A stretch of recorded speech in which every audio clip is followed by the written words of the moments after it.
Hello, everyone, and welcome to our channel, The Oversharing Mom.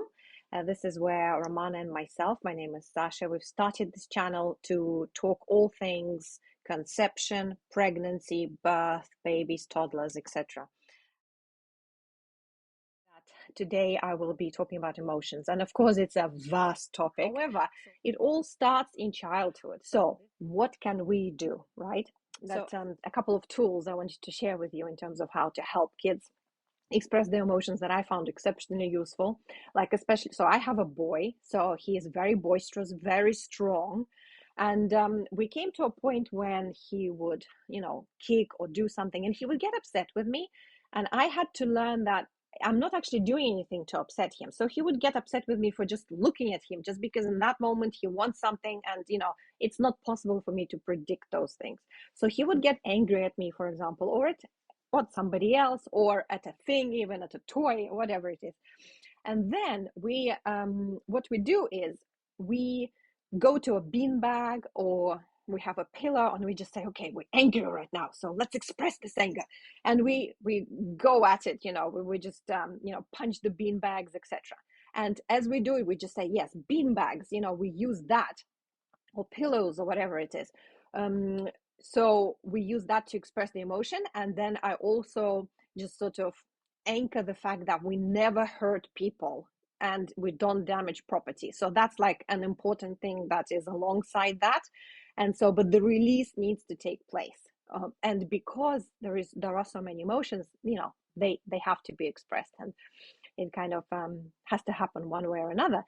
So as your child is growing, there are many other tools that can be used. So another tool I want to share with you is often they don't know what things are for, and I find that if I'm narrating in general anything that my child is doing, it helps with vocabulary in general. So I'm like, oh, so you're playing with a toy and you're doing this and you're transporting, farm animals, and where are you taking them? So I start also asking questions so that he learns to communicate too. But how does it link to emotions? Another amazing thing is if you tell them the purpose of things. Like, for example, if he kicks me, then my first response is not to, if you go into, no, don't do that, you're having a reaction. And actually, kids are very happy to get a reaction. They feel in control.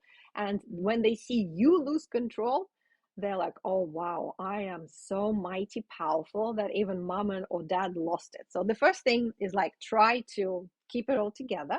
And the first thing I go to is to tell them what his feet are for. And I say, well, your legs and your feet are actually for walking, for running, and so he actually now started coming up with other things. So the more often I tell him, and I said, they're actually not for kicking.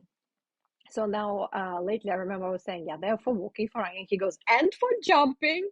I was like, yeah, very good. So he starts, once he understands what's happening, he starts participating and becomes interesting, and quite often, even now, we discuss what the rules are, and it's really useful to have key rules, as a general umbrella. So, for example, not hurting anyone or not damaging property, and that's quite easy to explain, and also it's simple, and it's only two rules, and it's very simple to kind of keep it in their minds. So that's really useful. And it's same if he's, for example, he bites, and you're trying to teach him like, oh, that's painful, that's not nice. But then if you use that tool, then you say, well, actually your mouth is for eating, for chewing, for drinking, for speaking. It is not for biting, especially not for biting other people, etc. So the more you say that, the more he really starts to understand it. And, that's exceptionally helpful. And the last thing I wanted to say is another tool I've learned, which I've been using recently. And in all honesty, I feel some children, they really understand that tool early on. Like, for example, I'm sure that Ramana's daughter, who is very switched on, and started talking really early, like she could have used it with her from like 2 years old. But with my son, with Gregory, because he's so full of energy and boisterous, like the focus isn't quite there. And of course, it wouldn't be there for a long time because it is something that, they do learn. And so, well, it takes time. But with basically the tool I'm using now with Gregory works really, really well. But earlier, it actually, when I started using it, it was a bit of a challenge, and I thought, nah, that's not going to work. But actually, it only took 2 times for me to really explain what it is, and now we use it all the time. And it's writing a letter. It's literally writing. So I take a pen and I literally just start writing, dear mommy.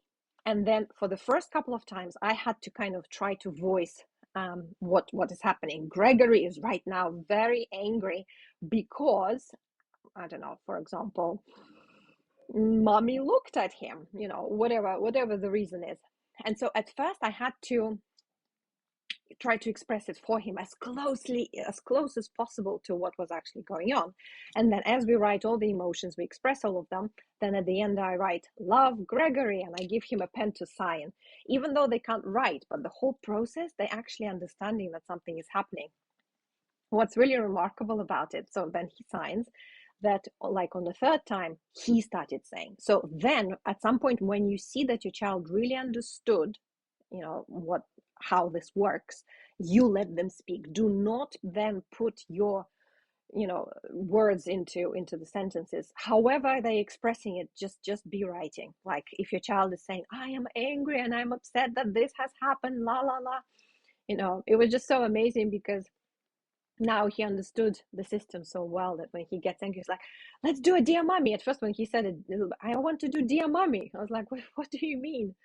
But he basically means that we need to write a letter right now. I have a lot of feelings and emotions. And so we were writing dear mommy. And I was saying, Gregory is sad.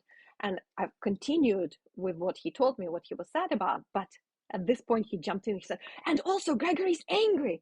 So he started really participating and really started telling me what he was feeling. So we were able to then write all the rest of it. Why is it so useful? It's because at this point they feel that they are heard. They feel that they are understood. Even they struggle to understand their own emotions. So by you doing these little things, it offers this structure. It offers this moment of sort of understanding, or start linking what they're actually feeling with how they might be able to communicate it, or how the outside world might be able to understand it. So anyway, I will end here. I hope you found this useful. This is an incredible topic in general. I love learning more about emotions and how we can do that. And I think we continue really for a very long time to be learning about our emotions.